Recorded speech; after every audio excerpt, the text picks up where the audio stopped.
what we're going to explore today is the relationship of the legs to the pelvis and the pelvis to the rib cage. And this relationship of our rib cage and our pelvis is so, so vital, because what's in between those two is our core. And when the relationship of the pelvis and the rib cage is aligned and harmonious, our core does amazing things. We will naturally feel our core engage. We will naturally feel that core evoked. Okay. I want to say that as we're doing the movement, as I'm talking you through it, if you're not feeling at any point something that I'm describing as a possible sensation, that's okay. You're not doing it wrong. You're not defective in any way. Notice what you notice. Then let's connect, because whatever you're noticing is just perfect, because it's from that place that we can grow into greater congruency and greater connection. Not by trying to fit yourself or chase some sensation. So please, please, please, whatever you're feeling is perfect. It's simply a messenger that lets us know where on the map you are. And from there, then we can look at the map and figure out how do we get from this place to where we want to be. Okay? Great. What you're going to need is a yoga mat. If you're familiar with a prop known as a felt pad, you could use that as well. Okay? I'm going to demonstrate with the yoga mat just because I'm assuming that everybody's going to have one of those. So you're going to come onto your back, knees bent, feet are on the floor.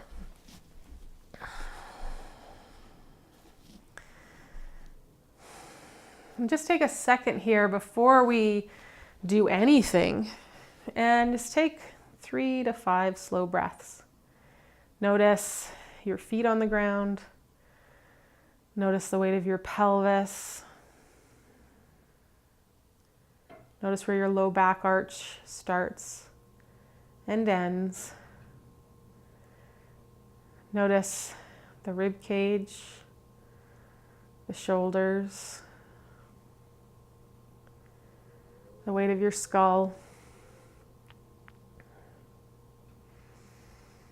And what I'm going to invite you to do is lift your hips. And whatever height you lift your hips is the height you lift your hips. From that place of lifting your hips, you're going to slide the prop, the rolled yoga mat, or the felt pad, and place it underneath the pelvis so that the sacrum is firmly on it, so that we're not rolling. If it's too high, the pelvis is gonna spill over the roll. And if it's too low, you're gonna go the other way, and that the top of the pelvis the back of the waist is gonna drop to the floor. So you wanna be right across the back of the pelvis so that you don't feel like you're either tipping or tilting one way or the other.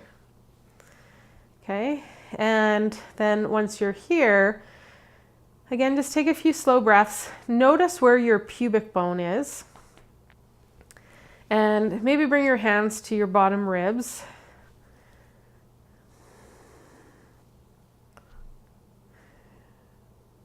Take a few slow exhales.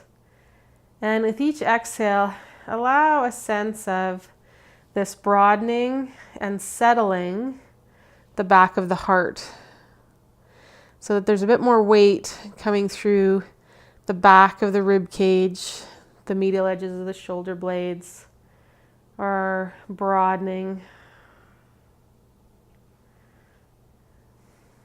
Good.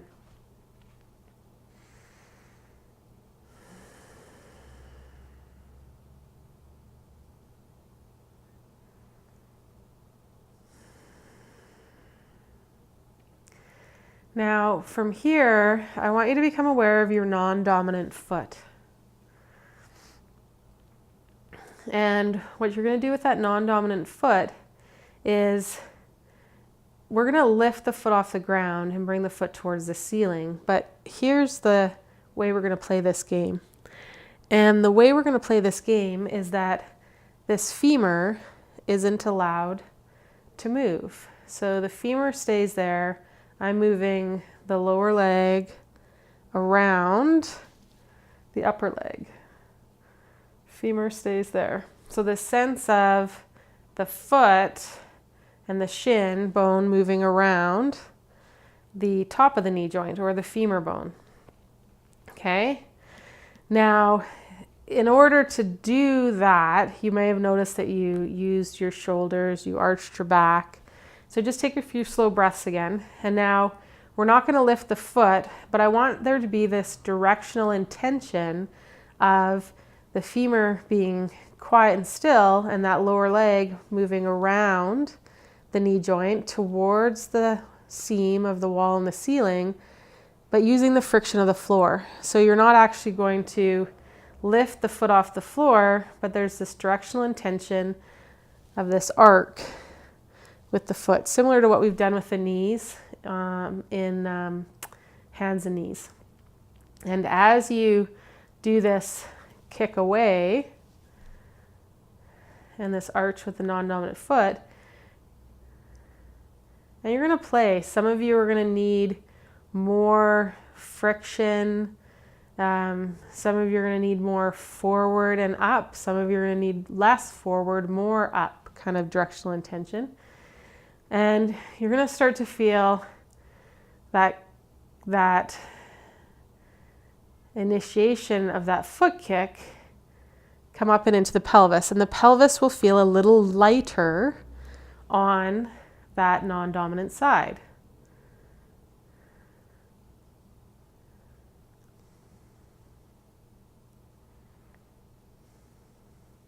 We're not worrying about what muscles to engage. It's having this directional intention with the bones of the foot and the bones of the lower leg, as well as this directional intention of the femur staying nice and quiet. Good. Now, what you're going to do is just take a second, and you might actually feel the left and the right side, and you might notice a difference between the two. So I feel my non-dominant side of my pelvis a little bit lower and broader right now, and I'm much more aware of my non-dominant foot on the floor. So we're going to take that dominant leg, and instead of kicking the foot away, it's a sense if you could keep the femur bone quiet and pull the heel towards your bum. Okay, but again, we're not going to actually lift the foot off, but this directional intention of back and up towards where the leg and the bum meet with that dominant side. And again, some of you are going to need more down, some of you are going to need more back and up. Play with the amount of friction. Just get curious here.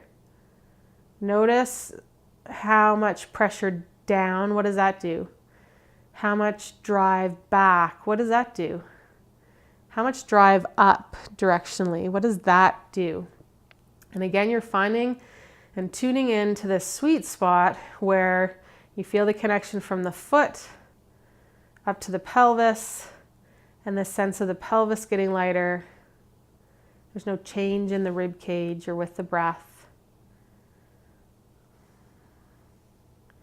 And you're just tuning in on the radio what this side needs to connect the foot to the hip.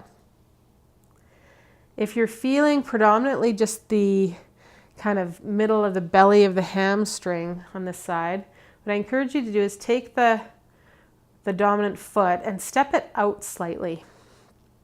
And then try again, and that might yield less of a kind of just this hamstring kind of going gung-ho and more of this whole leg hip connection.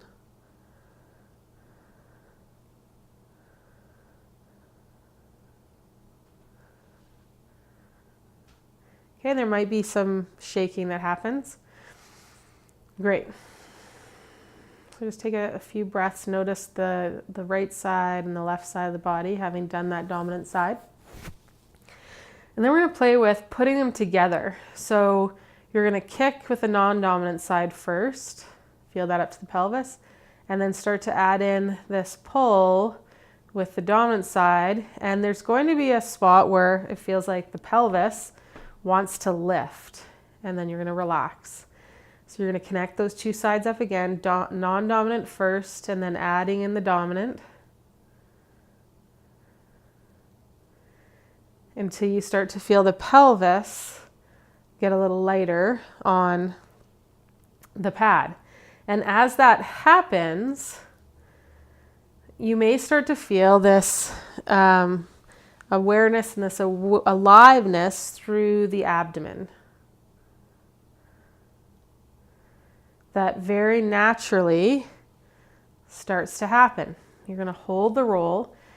This next time as you do it and the hips get lighter, you're going to let the hips start to lift. And again, there may be this very organic connection that happens through the core.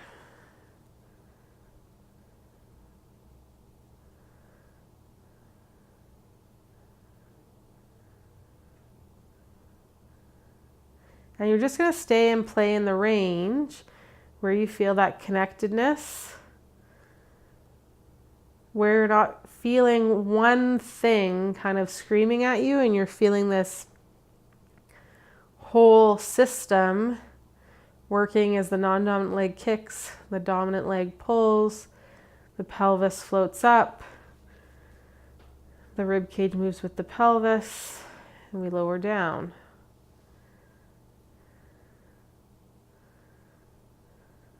It might be that you don't lift. It's just you get here, you feel that connection, but you notice that as you lift, you lose it. Then stay where you're cultivating that connection. Maybe it's that you don't feel the connection from the pelvis to the shoulders, but you do feel the connection from the foot to the hip. Then you're going to stay there. Keep cultivating that connection. It's not about where you get to. It's about what you're nurturing along the way. So stay where you're nurturing this connectedness, this conversation between all of the pieces with ease and with fluidity.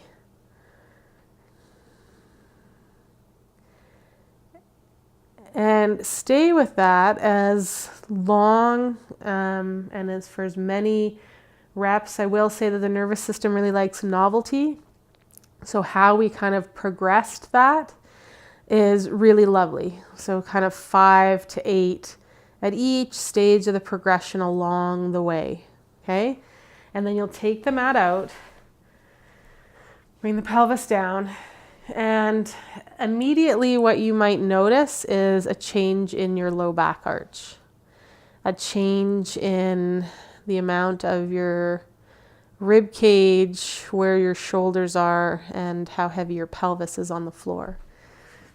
But again, whatever you notice during the exploration and after is perfect. Okay? That's gold.